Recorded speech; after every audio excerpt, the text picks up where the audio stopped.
Everybody, Pete Bauer here, and I wanted to talk to you about two books that I read during my 40 days off from social media.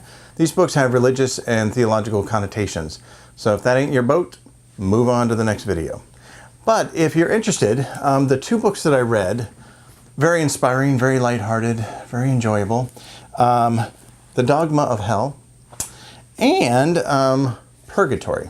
So these are both written by Father Shoupee, not sure. He was a Jesuit priest from the 1800s. And the Dogma of Hell kind of explains, and both Purgatory too, they explain through either Bible readings or visions and experiences of saints what we can understand in our limited way of hell and purgatory. This book is split up. About a third of it is Father Shoupee's writings on his understanding of hell based on what I just mentioned. And the last 2/3 is How to Avoid Hell by Thomas Nelson. It's basically a simplified summary of the Catechism of the Catholic Church in regards to trying to be holy instead of sinful. In this book, Purgatory, it's split up into two sections. The first half is all the readings and experiences and stories from the saints that kind of explain what we can expect from what's going on in purgatory. And then the second half is the mercy that God provides to those who were in purgatory. So for those who are not religious, the big question is, why does hell and purgatory even exist? Doesn't everybody go to heaven? The short answer is no. Now, this is under some basic assumptions. You believe the Judeo-Christian beliefs. You believe the Christian belief that God is God, Jesus is God incarnate, the Son of God, one of the Holy Trinity. So when we just talk about, let's do some really 100,000-foot theological level setting. I'm not a theologian, so, look it up for yourself. But generally, it's this. The main takeaway from the Adam and Eve story about eating from the tree of the knowledge of good and evil isn't that God was keeping that information away from us. It's that by eating it, we could decide what was good and evil. Okay, that was the problem, because when we offend God, when we make the wrong decision or the wrong assumption, we offend God. That is what sin is. It offends God. It causes God pain and sadness. And so that is why in that story, Adam and Eve were kicked out. And if they ate from the tree of life, then they would spend eternity separated from God, because the end consequence of sin is that it eventually will separate us from God. And since God wants us to be with him, he said, now that you've chosen this path and you've separated yourself from me, I'm going to keep you from eating this fruit that will make you immortal or live forever, because you will then live forever separate from me. And that's not what I want. There are basically two types of sins. There are light sins and hard sins. Venial sins, they're called the lesser sins, and the greater sins are mortal sins, or the Bible calls them deadly sins. Now, mortal sins or deadly sins are, they're of grave matter that we knowingly do. We know that they're not supposed to be done and they're really bad, but we do them anyway for whatever pleasure we get out of them. And so the consequence of those is that they completely separate us from God. You can think of our connection to God like a thick rope. And if we commit venial sins, we're slicing at it with a knife and fraying the edges. But if we commit a mortal sin, we are cutting that off completely. So what does that have to do with heaven and hell? Well, God gave us free will.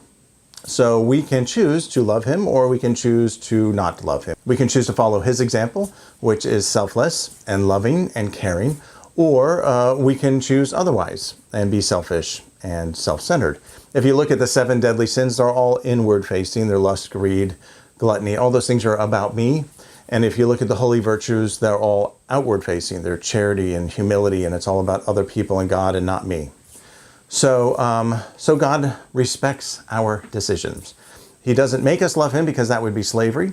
And so he gives us the opportunity, the free will, to not love him or to offend him. Now, what about hell? Well, hell is, as we understand it, was created because before we were created in matter and space and time and all that, we exist in time, we learn over time.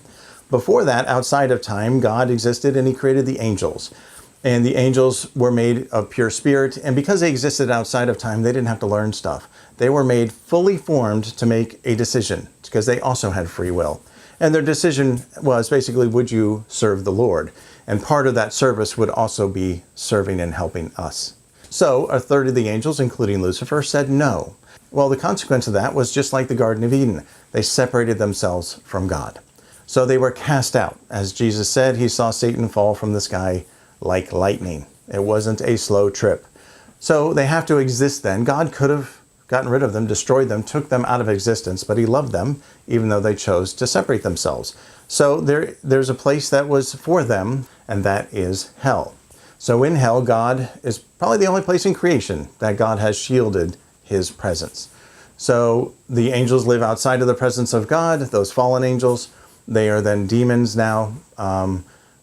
Jesus says they are like wolves. We are sheep. They are much smarter, they are much brighter and more devious than we are. And so we have to be on guard and ask for the Lord's assistance. Now, hell exists then if we were to die in a state where we have committed a mortal sin and we have not repented. We don't care. If we have unrepentant mortal sin on our soul, we have basically told God, I don't want to be with you, right? Through our actions, we have separated ourselves from God. Well, if you die with that in that state, then God respects that decision. And the only place that you can go is hell. Now, in hell, it's not pleasant, according to anything you could ever hear. Jesus talks a lot about this, about taking up all those things that's like the chaff from the wheat and throwing it into the fire, or where there's wailing and gnashing of teeth and so on and so forth. Hell is just a place of hate and vengeance, because here's the thing, God doesn't exist there. And if God doesn't exist there, then there is no love. As one of the saints said when she had visions of visiting the damned in hell, one said, even if we wanted to love, we couldn't, because God isn't here, so we're only left to hate. Now, there is fire in hell, according to these books, and this fire is a spiritual fire, not a physical fire. But to put it in perspective, one of the saints, when they had visions of hell, said that if you were to take all the wood from all the trees in the world and make one big bonfire, it wouldn't come close to the fires of hell. So Satan then and the demons spend all of their time tempting us to offend God and separate ourselves from God, because we are made in God's image and likeness. He hates us. And he wants to take it out on God. He hates God, and he wants to take it out on God by taking it out on us. And then when we're in hell, he can spend eternity torturing us. Because at the end of the day, heaven, hell, and purgatory are states of being outside of time. We enter time, we exist within time, we do. And then when we exit time, we can either be in a state of outside the presence of God, which is hell, a state in the presence of God, which is heaven, or a state being purified to be in the presence of God, which is purgatory. So once you're out of there, the test is over, the pencils are down, there is nothing else you can do. You have lived your life, you have made your choices, and God respects those choices. St. Catherine of Genoa said when her visions, she said that when people die, the Lord wants to welcome them, but he is infinitely pure and infinitely divine. And so with the stain of sin on us, it is actually more painful for people with mortal sin on them to stand in the presence of God's perfection. More painful than to go to hell. It is more painful for anyone who has a stain of sin that is not mortal, but venial, in the presence of God. It's more painful there than it is to go to purgatory. And purgatory is also a place of suffering, but unlike hell, it is not torment forever. It is a purification, which I'll go into in a second. And then finally, you eventually make it to heaven. Heaven is not for good people. It is for holy people. Only saints are there. So you want to try to be holy. That's kind of the whole point. St. Paul says you want to die to yourself. You want to not worry about this world and focus on the next. And we do that by being Christ to others. So what about purgatory? If God's all merciful and he's forgiven us, if we want to be forgiven and we haven't died in a state of mortal sin and we've said, no, I made these mistakes, but I want to be forgiven, why would purgatory exist? Well, purgatory exists for a couple of reasons. This is, again, a Catholic belief. There's a lot of stories in the Bible where Jesus either says there's wailing and gnashing of teeth, that's hell. And there's somewhere the people are just put in prison by a king. And that's purgatory. They're not damned, they're not sent to hell, but they are punished for their crimes. So if God's all merciful, then why would he punish us for our crimes if we truly seek his mercy? Well, God is all merciful. He is also all just. He is eternally merciful, eternally just, perfectly merciful, and perfectly just. Even in our broken justice system, we can recognize justice and injustice. In perfect justice, obviously, there would be consequence to actions. So the book Purgatory explains this idea of there's two debts that we incur when we sin. And this is not about earning your way to heaven. Our salvation is freely given by God, but we can get in the way of it, like I said, through our own actions. So the two debts that are explained in this book are the debt of guilt and the debt of pain. The debt of guilt is the guilt that we have in performing these sinful acts. The debt of pain is the pain that we cause God by our sinful acts. The spiritual pain we can cause ourselves and others potentially by our acts. So we incur these debts. Now, when we die and if we truly seek repentance, God's infinite mercy will take away the guilt. But depending on how we've lived our life, we may have a debt of pain, the equivalent of a debt of pain left over. And what is that debt of pain? Well, it could be that you have unrepentant venial sin. It could be that even though you've gone to confession for Catholics and been forgiven that, maybe you're still attracted to the sin. There's habitual sins that we like to do. So how could you be in the presence of God, a perfect God, if we are still attracted to those things that offend him, that cause him pain? So how do we make amends to avoid purgatory? We can go to confession to make amends for our guilt. And our penance to make amends for the pain that we have caused the Lord. There's a couple things that we can do. Any struggles or suffering that we have, we can offer up. Say, Lord, I've caused you pain. Therefore, when I'm recovering from surgery, I'm going to offer this pain to you to help make amends for the pain I have caused you. The other thing you can do is just live a really good, holy life. I'm going to make amends for the pain that I've caused you, Lord, by being Jesus to others. I'm going to feed the hungry and clothe the naked. I'm going to visit those in prison. I'm going to support people, help people, love people. I'm going to forgive people. That also is a way to say, listen, I recognize my flawed nature. I'm making amends to you by being the best, most holiest person I can be. The other thing about purgatory, from a Catholic perspective, is that we can pray for those people in purgatory.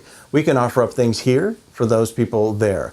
In the book of Maccabees, which was taken out by Luther, so Protestants don't have this, in the book of Maccabees, the Maccabees are basically these soldier family that was protecting the Jewish kingdom at the time. And at one point, some of the soldiers died and in a battle, and they were all the soldiers that died had these false idols that they kept for good luck or protection. And so Maccabees said, we should pray for the souls of those who have died for the sins that they have committed. So that's where the idea that we can pray for people on the other side. Again, they are dead. They're outside of time. They can no longer earn any merit. They can't do any more good for people. They can't offer up any other suffering for people. They are outside of time. So, but we can. Some of the saints have said that 1 year in purgatory, and this is hard to say because it's outside of time, obviously, but in the way that we can understand it in our limited knowledge is that 1 year in purgatory feels like 100 years of suffering on earth. On the other side, the weight of a merit that we incur here that we offer for them is then 100-fold in purgatory. One little thing we do for them is 100-fold, amplified 100-fold for them in purgatory. And some of the saints have explained that the purgatory has levels, and that's based on the amount of stain of sin that is on you. You wouldn't go to a perfect wedding of a perfect God, filth all over you, right? You'd want to be cleansed, you'd want to clean up. Purgatory is that spiritual cleaning up. So depending on what state you die in, if you have, let's say you are a horrible person. Let's say you're Joseph Stalin. And you died, but right before your death, you asked the Lord for forgiveness. Well, you had this immense debt of pain. And if you read about Stalin, it's immense debt of pain that you have caused. But you can't earn any other merit on earth. So unless someone does something for you here, for you over there, you will be at the farthest depths of purgatory, and it'll take you a longer time to get out. The holier you are, the less stain of sin and attraction to sin you have when you die, the closer you are to heaven, or maybe even holy enough to go straight in. So for us Catholics, we can offer sacrifices for people in purgatory, loved ones. You should always pray for the souls in purgatory who have no one to pray for them because they exist longer than anyone that will remember them does here. So you should always help them. And for Catholics, the greatest sacrifice that you can offer is the Mass because it is the perfect sacrifice. That's why in Masses you will hear at the end, or during the Mass, you'll hear it said that this Mass is offered for the repose of the soul of. And that is because someone has asked and signed up and said, please say this for my father, my mother, my grandfather, whoever, And so just as we would offer a sacrifice that we do for them, you can offer the perfect sacrifice of the Mass for them, which of course has far more value on the other side. That's what I understood from these books. And it was really interesting because they were kind of horrifying, I'll be honest. If these are true, and as a Catholic, I believe they are.